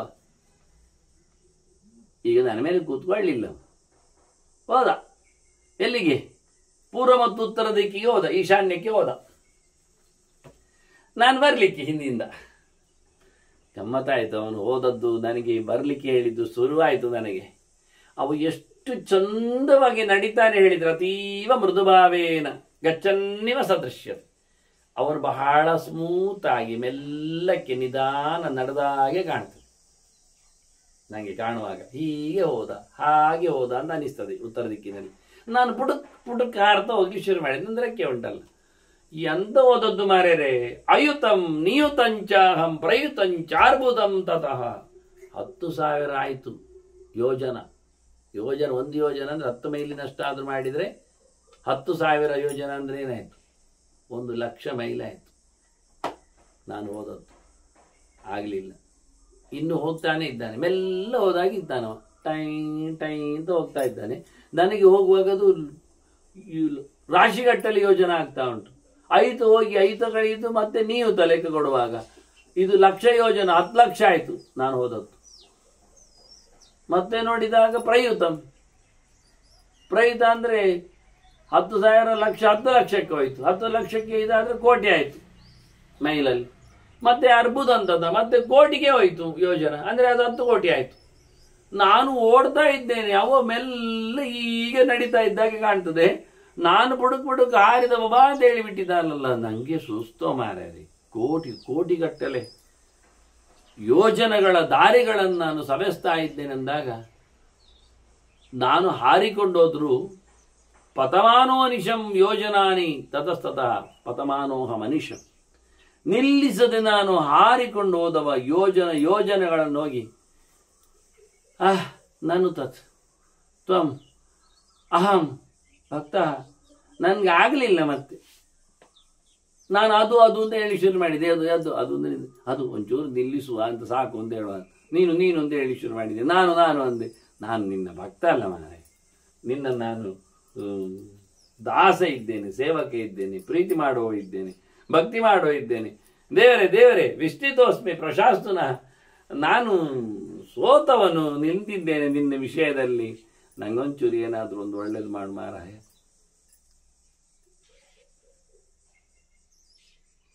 ಗರುಡ ಕೇಳಿದ. ಅವ ಹೇಳ್ತಾನೆ, ಆಗಚ್ಚ ಗರುಡೇ ತೇವಂ. ದೇವ್ರು ಹೇಳಿದ್ದೇನೆ, ಬಾ ಗರುಡ ಅಂದಂತೆ. ಮತ್ತೆ ಪುನಃ ಎಲ್ಲ ಇವ ಹೇಳೋದು ಅವರಿಗೆ, ಋಷಿಗಳಿಗೆ, ನಾನಿಷ್ಟು ಸೋತು ಸುಣ್ಣಾಗಿ ದೇವರೇ ನಿನ್ನ ಭಕ್ತ, ನಂಗೊಂಚೂರು ಅನುಕೂಲ ಮಾಡು ಅಂತ ಕೇಳಿದರೆ ಗರುಡ ಬಾ ಅಂದ. ಮತ್ತೆ ಪುನಃ ಅವ ಹೆಸರು ಕರೆಯುವುದರಲ್ಲೇ ಏನೋ ಒಂದು ತಾತ್ಪರ್ಯ ಉಂಟು. ಗರುಡ ಅಂದಾಗ ಬಾ ಅಂತ ಹೇಳಿಬಿಟ್ಟ. ನಾನು ಮತ್ತೆ ಹೊರಟದ್ದೆ. ಪುನರಾಹ ಸಮಾಧವ. ಅಯ್ಯೋ, ಅದ್ಭುತವಾದಂಥ ಸಂಗತಿ. ರಮಣ ಎಷ್ಟು ಚಂದ ಕಾಣ್ತಾನೆ. ಮಾಧವ, ಅಂದ್ರೆ ಮಾತು, ಮಾತಿನ ಒಡೆಯ. ಅವನ ಮಾತು ಕ್ಲೀನಾಗಿ ಬಹಳ ಸುಂದರವಾಗಿತ್ತು. ಗರುಡ ಬಾ ಅನ್ನುವಾಗ, ಆಗಚ್ಚ ಗರುಡ ಅಂದಾಗ ಏನೋ ಒಂದದರಲ್ಲಿ ವಿಶಿಷ್ಟವಾದಂತಹ ಸ್ಪರ್ಶ ಇತ್ತು ನನಗೆ. ಅದಕ್ಕೆ ಮಾಧವ ಕರೆದ ಅಂತ ಹೇಳ್ತಾನೆ ಋಷಿಗಳ ಹತ್ರ. ಮಾತಿನ ರಸ ಕರೆದದ್ದು ನನ್ನನ್ನು. ಖುಷಿಯಾಯ್ತು ನನಗೆ. ಮತ್ತೆ ನಾನು ತಥೋ ಭೂಯೋ ಹ್ಯಂ ವಾತಂ, ನಾನು ಮತ್ತೆ ಆರಿದ್ದು ಅಂತಾನೆ. ಮುನಯಃ ಪತಮಾನಃ ವಿಹಾಯಸ್, ನಾನು ಆಕಾಶದಲ್ಲಿ ಹಾರಿಕೊಂಡು ಹೋಗುದು, ಇವೆಲ್ಲ ನಡ್ಕೊಂಡು ಹೋಗೋದು. ನಾನು ಏಕ್ದಮ್ ಮಾರುದು ಒಂದೇ ಗುತ್ತಿಗೆ, ಅವ ಅಲ್ಲಿ ಇರ್ತಾನೆ ನನ್ನ ಗುತ್ತು ಹಾರಿದಾಗ. ಎರಡನೇ ಸತ್ಯ ನಂದು ಹೋಯಿತು, ಸೋಲ್ ಬಂತು. ಮತ್ತೆ ಪುನಃ ಸೋಲ್ತಾನೆ ಇದ್ದೇನೆ. ಆಜುಗಾಮ ತಥೋ ಘೋರಂ ಶತಕೋಟಿ ಸಮಾವೃತಂ. ಒಂದು ಭಯಂಕರ ದೊಡ್ಡ ಜಾಗ ಮಾರ್ಯಾರೆ, 100 ಕೋಟಿ ವಿಸ್ತಾರವಾದ ಜಾಗ, ಒಂದು ಸ್ಥಳ. ಭಯಾನಕವಾದಂತಹ ಕಥೆಯಲ್ಲಿ ಎಂತ ಕೇಳಿದ್ರೆ ಎಲ್ಲ ಕಪ್ಪು ಭೂತಗಳೇ. ತಮಸಾನೀವ ಭೂತಾನಿ, ಎಲ್ಲ ಒಂದೇ ಬಗೆ ಇದ್ದಾವೆ. ಪರ್ವತಾಭಾನಿ, ತತ್ರ ಬೆಟ್ಟದ ಗಾತ್ರದಲ್ಲಿ ಇರತಕ್ಕ ವ್ಯಕ್ತಿಗಳು, ಎಲ್ಲ ಕಪ್ಪು ಮಯ. ನನಗೆ ಹೆದರಿಕೆ ಆಗ್ತಾನೆ. ನಾನು ನೋಡ್ತಾ ಇದ್ದೇನೆ, ಎಲ್ಲರನ್ನು ಗಮನಿಸ್ತಾ ಇದ್ದೇನೆ. ಸಮಾನಾನೀವ, ಒಂದೊಂದೇ ಬಗೆ ಇದ್ದಾರೆ, ಎಲ್ಲ ಒಂದೇ ಕಥೆ ಇದ್ದಾರೆ, ವ್ಯತ್ಯಾಸ ಕಾಣುವುದಿಲ್ಲ. ಪದ್ಮಾನಿ ತಥೋಹಂ ಭೀತಾಸ್ಥಿತ. ನನಗೆ ಹೆದರಿಕೆ ಆಯಿತು. ಪದ್ಮ ಸಂಖ್ಯೆಯಲ್ಲಿದ್ದಾರೆ. ಪದ್ಮ ಸಂಖ್ಯೆ ಅಂದರೆ ಅದು ಕೋಟಿ ಗಟ್ಟಲೆ, ಲಕ್ಷ ಕೋಟಿಗೆ ಪದ್ಮ ಸಂಖ್ಯೆ ಅಂತ ಕರೀತಾರೆ. ಅರ್ಬುದ, ನಿರ್ಬುದ, ಶಂಖ, ಖರ್ವ, ನಿಖರ್ವ, ಪದ್ಮ, ಹೀಗೆ ಸಂಖ್ಯೆಗಳು ಮುಂದೆ ಹೋಗ್ತಾರೆ. ಇನ್ನೊಮ್ಮೆ ಬಂದಿದೆ. ಹಾಗಾಗಿ ನಾನು ಹೆದರಿ ಸೋತು ಹೋಗಲಾರದೆ ಅದ್ಭುತವಾದ ಕಥೆಯನ್ನು ನೋಡಿ ತುಂಬ ಕಂಗೆಟ್ಟಿದ್ದೇನೆ ಅಂತ ಗರುಡ ಹೇಳ್ತಾನೆ. ಆ ರಾಶಿಯಲ್ಲಿ ಒಬ್ಬನಂತೂ ವಿಚಿತ್ರವಾಗಿ ಘೋರನಾಗಿ ನನಗೊಬ್ಬ ಕಂಡ. ಕೋಟಿಗಟ್ಟಲೆ ಅಂತ ವಿಚಿತ್ರವಾದ ಆಕೃತಿಗಳ ಭೂತಗಳು. ತಥೋಮ ಕಿಂಕರೋ ಘೋರ ಶತಯೋಜನಮಾಯತಂ ನಿಗೃಹ್ಯ ಪಾಣಿನ ತಸ್ಮಾತ್ ಚಿಕ್ಷೇಪ ಚ ಸ ಲೋಷ್ಟವತ್. ನಾನು ಅವನ ಕೈಗೆ ಸಿಕ್ಕಿದಾಗ ಹೇಗಿದ್ದೆ ಕೇಳಿದ್ರು, ಒಂದು ಮಣ್ಣಿನ ಹೆಂಟೆ ಆಗಿದ್ದೆ, ಒಂದು ತುಂಡು ಕಲ್ಲು. ಒಬ್ಬ ಹುಡುಗ ಗಟ್ಟಿಮುಟ್ಟಿದ್ದವ ಒಂದು ಕಲ್ಲನ್ನು ಎತ್ತಿ ಬಿಸಾಡಿದ್ರೆ ಹೇಗೆ, ಹಾಗೆ ಭಯಾನಕವಾದ ಆ ವ್ಯಕ್ತಿ ನನ್ನನ್ನು ಹಿಡಿದು ಮಣ್ಣಿನ ಹೆಂಟೆಯಾಗಿ ಬಿಸಾಡಿ. 1000 ಮೈಲು ದೂರಕ್ಕೆ ನಾನು ಬಿದ್ದಿದ್ದೇನೆ. ಅವ ಒಂದು ಕೈಯಿಂದ ಬಿಸಾಡಿದ್ದು. ನಾನು ಅಲ್ಲಿಂದ ಬಿದ್ದುಕೊಂಡವ ನಾನು ಎಲ್ಲಿದ್ದೇನೆ ನೋಡ್ತೇನೆ. ತತ್ತಮೋಹಂ ಅತಿಕ್ರಮ್ಯ ಹ್ಯಾಪಂಚೈವ ವಿಹಾಯಸ್. ಆ ಕತ್ತಲಿನ ಮೊತ್ತ ರಾಶಿ ಇತ್ತಲ್ಲ, ಅದೆಲ್ಲ ಕಳೆದು ಒಂದು ಆಕಾಶದಲ್ಲಿ ನಾನು ಹೋಗ್ತಾ ಇದ್ದೇನೆ. ಅವನು ಬಿಸಾಡಿದ್ದು ದೊಡ್ಡ ಆಕಾಶಕ್ಕೆ ನಾನು ಚೆಲ್ಲಿದ್ದೇನೆ. ಆ ಆಕಾಶದಲ್ಲಿ ಚೆಲ್ಲಿದವನಿಗೂ ನನ್ನ ಕಿವಿ ಕೆಪ್ಪಾಗುವಾಗಿ ಶಬ್ದ ಕೇಳ್ತಾ ಉಂಟಲ್ಲಿ. ಓಂಕಾರ ಘೋಷಂ ತತ್ರಾಹಂ ಅಶನೀಪಾತ ಸನ್ನಿಧ.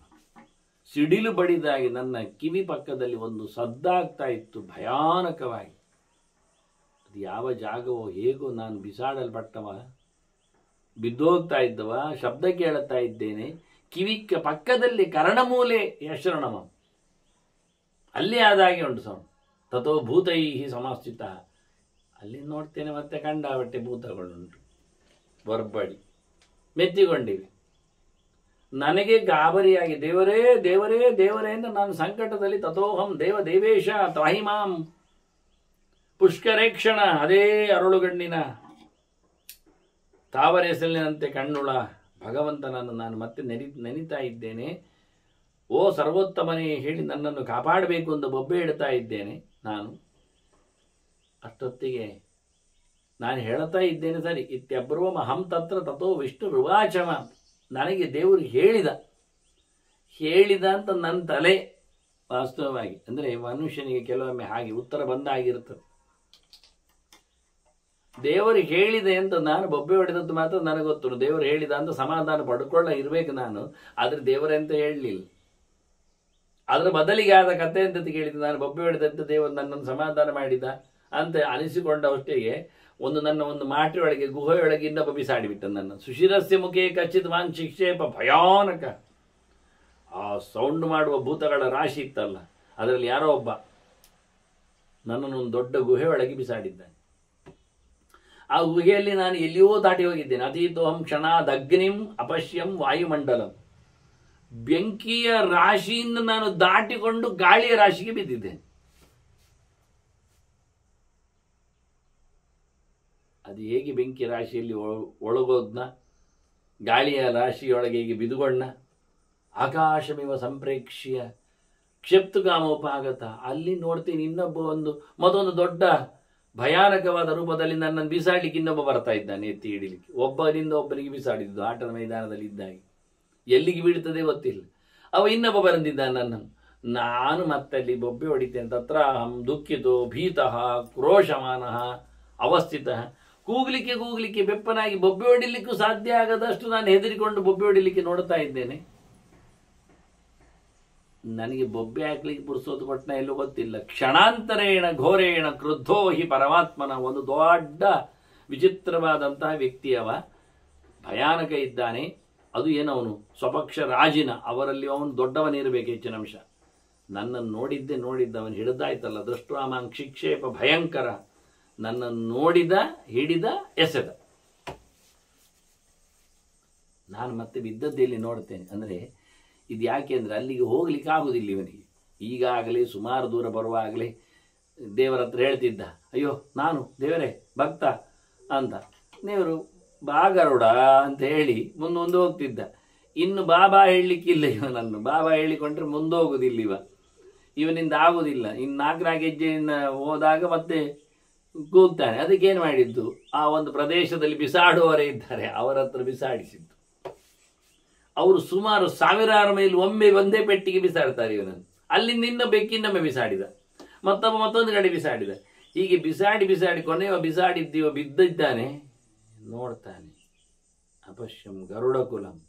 ಎಲ್ಲ ಅವುಗಳೇ ಗರುಡರದ್ದೇ ರಾಶಿಯಲ್ಲಿ ಎಲ್ಲ ಕಂಡಾಬಟ್ಟೆ. ಇವನು ನೋಡಿಕೊಂಡ, ನನ್ನ ಹಾಗೆ ಉಂಟಿಯಲ್ಲ. ಗಾಬರಿ ಆಯ್ತವನಿಗೆ. ಎಂಥದ್ದು ಸಹಸ್ರಾದಿತ್ಯ ಸನ್ನಿಭ. ಒಂದೊಂದು ಸಾವಿರ ಗಟ್ಟಲೆ ಸೂರ್ಯರ ಶಕ್ತಿ ತುಂಬಿದೆ, ಬೆಳಕು ತುಂಬಿದೆ, ವಿಚಿತ್ರವಾಗಿದ್ದಾರೆ. ಇವನನ್ನು ನೋಡಿದ ತಕ್ಷಣ ಅವರೆಲ್ಲ ಹೇಳ್ತಾರೆ, ಮಾಂ ದೃಷ್ಟ್ವಾಪ್ಯತ ಸಂಸ್ಥೇತ ಅಲ್ಪಕಾಯ ಅತಿ ದುರ್ಬಲ. ಇದೆಂಥದ್ದು ಮಾರೇರೆ, ಸಣ್ಣದೊಂದು ಬಂದದ್ದು, ಪ್ರಯೋಜನ ಇಲ್ಲದ್ದು. ಅಹೋ ವಿಹಂಗಮ ಪ್ರಾಪ್ತ ಇತಿ ವಿಸ್ಮಯ ಮಾನಸ. ಎಲ್ಲರೂ ಹೇಳ್ತಾ ಇದ್ದಾರೆ, ಇದೊಂದು ಸಣ್ಣ ಪ್ರಾಣಿ ಬಂತಲ್ಲ ಇಲ್ಲಿಗೆ, ಇದೆಂತ ಇಲ್ಲಿ ಬಂದದ್ದು ಅಂತ. ಉಳಿದವರಿಗೆಲ್ಲ ಭಾರಿ ಆಶ್ಚರ್ಯ ಅಂತೆ. ಇವನಿಗೆ ಅವುಗಳನ್ನು ನೋಡಿ ಆಶ್ಚರ್ಯ. ಆ ಹಕ್ಕಿಗಳು ಇವನನ್ನು ನೋಡಿ ಆಶ್ಚರ್ಯ. ಇವನು ಹೇಳಿ, ಇದು ಸಣ್ಣದು ಯಾರು ಬಂದದ್ದು? ಮಾಂದೃಷ್ಟು ಓಚುರಹಂ ತತ್ರ ಪಶ್ಯಾಮಿ ಗರುಡಧ್ವಜಂ. ನನ್ನನ್ನು ನೋಡಿ ಎಲ್ಲ ನಾರಾಯಣನ ಹತ್ರ ಹೇಳಲಿಕ್ಕೆ ಶುರು ಮಾಡಿದ್ವಿ. ನಾನಲ್ಲಿ ನೋಡಿದೆ, ನಾರಾಯಣನ ನೋಡಿದ್ದೆ, ಗರುಡಧ್ವಜನನ್ನು ನೋಡಿದ್ದೆ ನಾನಲ್ಲಿ. ಅವ ಇದ್ದ ಅಲ್ಲಿ. ಇವ ನೋಡಿದಲ್ಲ, ಇವ ಈಗ ನಡ್ಕೊಂಡು ಹೋಗುದು ಆಗುದಿಲ್ಲ ಹೇಳಿ ನಾರಾಯಣ ಬಿಸಾಡಲಿಕ್ಕೆ ಮಾಡಿದ್ದು ಪಾಯ. ಅಲ್ಲೇ ಇದ್ದಾನೆ. ಅವರ ಹತ್ರ ಹೇಳಿದ್ರು, ಇದೊಂದು ಪಕ್ಷಿ ಬಂತಲ್ಲ ಮಾರೆ ಹೇಳಿ. ಅವು ಹೇಗೆ ಕಾಣ್ತಾನೆ ನನಗೆ? ಸಹಸ್ರ ಯೋಜನಾಯಾಮಂ ಸಹಸ್ರಾದಿತ್ಯ ವರ್ಚಸಂ ಸಹಸ್ರ ಗರುಡಾರೂಢಂ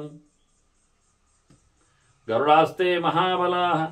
ನನಗೆ ನನ್ನ ಹತ್ರ ಬಾ ಅಂತೇಳಿ ಕೊಂಡು ಹೋದವ ಇದ್ದಲ್ಲ ನಾರಾಯಣ, ಅವನನ್ನಲ್ಲಿ ನಾನು ನೋಡುತ್ತೇನೆ. ಸಾವಿರ ಗಟ್ಟಲೆ, ಮೈಲುಗಟ್ಟಲೆ, ಲಕ್ಷಗಟ್ಟಲೆ ಅವನು ಬೆಳೆದು ನಿಂತಿದ್ದಾನೆ. ಅಂತಹ ಆಕಾರವನು. ಹಾಗೆ ಸಾವಿರಾರು ಸೂರ್ಯರ ಪ್ರಖರ ತೇಜಸ್ಸವನಲ್ಲಿ. 1000 ಗಟ್ಟಲೆ ಗರುಡರ ಮೇಲೆ ಕೂತಿದ್ದಾನವ. ಗರುಡವ ಭಯಾನಕ ಭಯಂಕರ ಬಲದವರು, ಭಾರಿ ಜೋರಿನ ಬಲವುಳ್ಳ ಗರುಡರ ಮೇಲೆ ಭಗವಂತ ಗಮ್ಮತ್ತಿನಲ್ಲಿ ಕೂತಿದ್ದಾನೆ. ಇದೇ ನನ್ನನ್ನು ಬಾ ಹೇಳಿದವ ಅಲ್ಲಿದ್ದಾನೆ. ಇವರೆಲ್ಲ ಹೋಗಿ ಅವನ ಹತ್ರ ದೂರು ಕೊಟ್ರಿ ಈ ಗರುಡಗಳು. ಇದು ಎಂಥದ್ದು ಮಾರ್ಯಾರೆ, ಅತ್ಯಾಶ್ಚರ್ಯಮಯಂ ದೇವ ವಪು ಶಾಶ್ವತ್ ಕುಲೋದ್ಭವ. ನೋಡಿದ್ರೆ ನಮ್ಮ ಆಗಿದ್ದಾನೆ, ನಮ್ಮ ವಂಶದವ ಹೌದು ಅಂತ ಕಾಣ್ತದೆ ಇವ. ಅವ್ರು ಹೇಳುವ ರೀತಿ ಗಮ್ಮತ್ತೊಂದು. ನಮ್ಮ ಕುಲದಲ್ಲಿ ಬಂದವ ಇದ್ದಾನಿವ. ದೇಹದಲ್ಲಿ ನೋಡಿದಾಗ ಮೈಕೈ ಚೌಕಟ್ಟಿ ಎಲ್ಲ ನೋಡಿದಾಗ ನಮ್ಮಂಗೆ ಉಂಟು. ಆಶ್ಚರ್ಯ ಆಗ್ತಾ ಉಂಟಲ್ಲ. ಎಂಥದ್ದು ಎಂತ ಸ್ವಲ್ಪ ಪ್ರಾಣ, ಇದಕ್ಕೆಂತ ಸಾಮರ್ಥ್ಯವೇ ಇಲ್ಲ ಮೇಲೆ, ನಡಿಲಿಕ್ಕೆ ಆಗೋದಿಲ್ಲ ಅದಕ್ಕೆ ಸಸೂತ್ರ. ಸ್ವಲ್ಪ ಕಾಯ, ಬರೀ ಸಣ್ಣದು ಬಿಟ್ಟೆ ಅಂತ. ಇದನ್ನು ಬಿಟ್ಟೆ ಹೇಳ್ತಾ ಇದ್ದಾರೆ ಅವರು. ಅಂದರೆ ಇವನ ಪ್ರತಾಪ ಅಮೃತ ತಂದಾಗ ಮೇಲೆ ಸ್ವರ್ಗದಲ್ಲಿ ಅದಾಯ್ತಲ್ಲ, ಬೆಂಕಿಯನ್ನು ನಂದಿಸಿ ಹಾವಿನ ಕಣ್ಣಿಗೆ ಮಣ್ಣು ಹಾಕಿ ಅಲ್ಲಿಂದ ತಿರುಗುತ್ತಿರುವ ಚಕ್ರದ ಗೆರೆಯ ಎಡೆಯಲ್ಲಿ ಹೋಗಿ ಹೊರಗೆ ತಂದದ್ದುಂಟಲ್ಲ, ಅದೆಲ್ಲ ಆಯ್ತಲ್ಲ.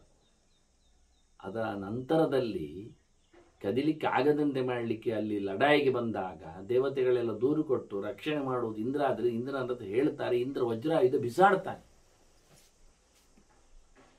ವಜ್ರಾಯುಧದ ಕತೆ ಗೊತ್ತುಂಟಲ್ಲ. ಆದರೆ ಗರುಡ ಯೋಚನೆ ಮಾಡ್ತಾನೆ, ಎಂಥದೊಂದು ಕೋಲ್ ಬಿಸಾಡಿದ್ದಾರೆ ಅಂತ. ಆದರೆ ಅದು ವಜ್ರಾಯುಧ ಆದಾಗ ಅದಕ್ಕೊಂದು ಮನ್ನಣೆ ಕೊಡಬೇಕೇಳಿ ಆಯುಧಗಳಲ್ಲಿ ವಜ್ರ ಶ್ರೇಷ್ಠ. ಆದ್ದರಿಂದ ಭಗವಂತನ ಸನ್ನಿಧಾನ ಇರಲಿಕ್ಕೆ ಹೋಗಿ ತನ್ನ ಒಂದು ಸಣ್ಣ ರೆಕ್ಕೆಯ ಕಡೆಯನ್ನು ಬಿಸಾಡಿ ಅಲ್ಲಿ ಬೀಳಿಸಿ ಬರ್ತಾನೆ. ಅದನ್ನು ಅವರು ಎತ್ತಿಕೊಳ್ತಾರೆ ಸ್ವರ್ಗದಲ್ಲಿ ದೇವತೆಗಳಲ್ಲಿ. ಎಂತ ಚಂದ ಉಂಟು ಮಾರ್ರೆ. ತುಯ್ ಹೇಳ್ತೇವೆ ನಾವು. ರೆಕ್ಕೆಯಲ್ಲಿಯೂ ಒಂದು ಸಣ್ಣ ಪೀಸು, ಪುಕ್ಕದಲ್ಲಿ ಒಂದು ಸಣ್ಣ ತುಂಡು. ಅದನ್ನು ಎತ್ತಿಕೊಂಡವರೊಂದು ಖುಷಿ ಪಡ್ತಾರೆ ದೇವತೆಗಳು. ಎಂತ ಚಂದ ಮಾರೇರಿ, ಬಣ್ಣ ಉಂಟು, ಭಾರಿ ಚಂದ ಉಂಟು, ಏನು ಮೃದು, ಏನು ಖುಷಿ ಹೇಳಿ. ಇದನ್ನು ಹೊತ್ತವನು ಸುಪರ್ಣ ಅಂತ ಅವನ ಹೆಸರು ಕೊಟ್ಟರು. ಬಹಳ ಚಂದವಾದಂತಹ ಗರಿ ಉಳ್ಳವನಾದ್ರಿಂದ ಸುಪರ್ಣ, ಚಂದವಾದ ಬಣ್ಣದ ರೆಕ್ಕೆಯವ ಅಂತೇಳಿ. ಹಾಗಾಗಿ ಇವ ಅಲ್ಲಿ ತನ್ನ ಗತ್ತು ಗಮ್ಮತ್ತೆಲ್ಲ ನೋಡಿಕೊಂಡವ. ವಜ್ರಾಯುಧಕ್ಕೂ ತಾನಿಗೇನಾಗದೆ ಒಂದು ಸಣ್ಣ ಗರಿ ಮಾತ್ರ ಅಂತ ಹೇಳಿಕೊಳ್ಳುವ. ಇಲ್ಲಿ ಇವರೆಲ್ಲ ತಮಾಷೆ ಮಾಡ್ತಾ ಇದ್ದಾರೆ. ಎಂತ ಇದಕ್ಕೆ ಕಸುವೆ ಇಲ್ಲ, ತಾಕತ್ತಿಲ್ಲ, ನಡ್ಕೊಂಡು ಬರ್ಲಿಕ್ಕೆ ಆಗ್ತಾ ಇಲ್ಲ, ಹಾರಿಕೊಳ್ಳುವುದಿಲ್ಲ ಸಸೂತ್ರ. ಈ ಸಣ್ಣ ಪುಟ್ಟ ಅಕ್ಕಿ ಇಲ್ಲಿಗೆ ಹೇಗೆ ಬಂತು? ಗೋಸೌ ಪಕ್ಷಿ ಆಗತಃ, ಇಲ್ಲಿ ಬಂದ ಕತೆ ಏನು ಹೇಳಿಕೊಂಡು ಉಳಿದವರೆಲ್ಲ ಈ ಹಕ್ಕಿಯ ಬಗ್ಗೆ ಬಹಳ ಚಂದವಾಗಿ ಅಲ್ಲಿ ಕೇಳಿಕೊಳ್ಳುತ್ತಾರೆ. ಬಹಳ ವಿಚಿತ್ರವಾದ ತನ್ನ ಅನುಭವವನ್ನು ಗರುಡ, ಇದರಿಂದ ಏನಾಯಿತು ಗರುಡನಿಗೆ ಎನ್ನುವುದನ್ನು ಗರುಡನ ಮಾತನ್ನು ನಾವು ಮುಂದುವರಿಸಿ ಮತ್ತೆ ಕೇಳುವ. ವಾಸ್ತವವಾಗಿ ಆ ಬಂದವರೆಲ್ಲ ಇವನನ್ನು, ಅಂದರೆ ಇಲ್ಲಿ ಅಜ್ಞಾನ ಉಂಟು ಅಂತ ಏನಲ್ಲ ಅವರಿಗೆಲ್ಲ, ಇದು ಕತೆ ವಾಸ್ತವವಾಗಿ ನಡೆಯುವಂಥದ್ದು. ನಡೆಯುವಾಗ ಹಾಗೆ ಪ್ರೆಸೆಂಟ್ ಮಾಡ್ತಾರೆ. ಹಾಗಾಗಿ ಎಲ್ಲ ಅಲ್ಲಿರತಕ್ಕಂಥ ರಾಶಿಗಟ್ಟಲೆ ಗರುಡರು ಇದು ಎಂಥದ್ದು ಅಂತ ಕೇಳಿದರೆ ಗೊತ್ತಿಲ್ಲಲ್ಲ, ಇದು ಎಂಥದ್ದು ಅಂತ ಇವನಿಗೆ ಗೊತ್ತುಪಡಿಸ್ಲಿಕ್ಕೆ ಬಂದ, ಅವರಿಗೆ ಗೊತ್ತಾಗಲಿಕ್ಕಲ್ಲ. ಇವನಿಗೆ ಆ ಪ್ರಶ್ನೆ ಕೇಳಿಯೇ ವಿಚಿತ್ರ ಆಗಿ ಹೋಯಿತು. ಅಷ್ಟು ದೊಡ್ಡ ದೊಡ್ಡ ಗರುಡರನ್ನು ಕಾಣುವ ಹಾಗೆ ಇವನಿಗೆ ಅವರು ಹೇಳಿಕೊಂಡ್ರು ನಮ್ಮ ವಂಶದವ ಅಂತ. ಹೀಗಾಗಿ ಗರುಡ ತನ್ನ ವೈಭವದ ಬಗ್ಗೆ ಅವನಿಗೆ ಪೂರ ಈಗ ಬೆವರು ಇಳಿದು ಹೋಗಿದೆ. ಅವನು ಹೇಳ್ತಾನೆ, ಮತ್ತೆ ನನಗೆ ಎಲ್ಲ ಗರ್ವ ಇಳಿದೋಯ್ತು ಅಂತಾನೆ, ನಷ್ಟ ಗರ್ವ ಅಂತ. ಅದಿರಲಿ, ಅವನ ಮುಂದೆ ಮಾತೇನು ಎನ್ನುವ ಪ್ರಶ್ನೆಯಲ್ಲಿ ನಾವು ನಿಲ್ಲಿಸಿ, ಆ ಗರುಡ ಹೀಗೆ ತನ್ನ ಚರಿತೆಯನ್ನು ಋಷಿಗಳಿಗೆ ಹೇಳಿದ್ದೆ ನಾನು ಎನ್ನುವುದನ್ನು ಗಂಗೆಗೆ, ಭೀಷ್ಮರಲ್ಲಿಗೆ ಆಕೆ ಕೇಳಿದಾಗ ಅಲ್ಲಿ ಬಂದಾಗ ಭೀಷ್ಮನೇ ಕೇಳಿದ್ದು, ನಿನ್ನ ಸ್ವಾಮಿಯ ಬಗ್ಗೆ ನನಗೆ ಹೇಳಬೇಕಲ್ಲ. ಹೇಳುವಾಗ ಆ ಕಥೆಯನ್ನು ಗರುಡ ತನ್ನ ಅನುಭವವನ್ನು ಹೇಳಿದ. ಯಾರ್ಯಾರದ್ದು ದೊಡ್ಡತನ ಹೇಳೋದಕ್ಕೆ ತನಗಾದ ದೊಡ್ಡತನದ ವೈಭವದ ಅರ್ಥ ಆಗಿ ಹೇಳಬೇಕಲ್ಲ, ಹಾಗೆ ಹೇಳುತ್ತಾ ಇದ್ದ ಅಂತ ಹೇಳಿ ಭೀಷ್ಮರೇ ಎಳವೆ ಇದ್ದಾಗ ಕೇಳಿಕೊಂಡ ಕಥೆಯನ್ನು ಧರ್ಮರಾಜನಿಗೆ ಹೇಳುತ್ತಾ ಇದ್ದಾರೆ. ಹಾಗಾಗಿ ಅಲ್ಲಿ ಇರಲಿ ಈಗ ಗರುಡ, ಸಾವಿರಾರು ರಾಶಿಗಟ್ಟಲೆ ಗರುಡರ ನಡುವೆಯಲ್ಲಿ ಈ ಸಣ್ಣ ಒಂದು ಗರುಡ ಈ ಸತ್ತಿನದ್ದು ಹೋಗಿ ಸೇರಿದೆ. ಮುಂದೆ ಅವನ ಅನುಭವ ಏನಾಯಿತು ಎನ್ನುವುದನ್ನು ಅವನ ಮಾತಿನಿಂದ ನಾವು ಮತ್ತೆ ಕೇಳುವ. ವಂದನೆಗಳೊಂದಿಗೆ ಶ್ರೀಕೃಷ್ಣ ನಾರಾಯಣ ನಾರಾಯಣ ನಾರಾಯಣ.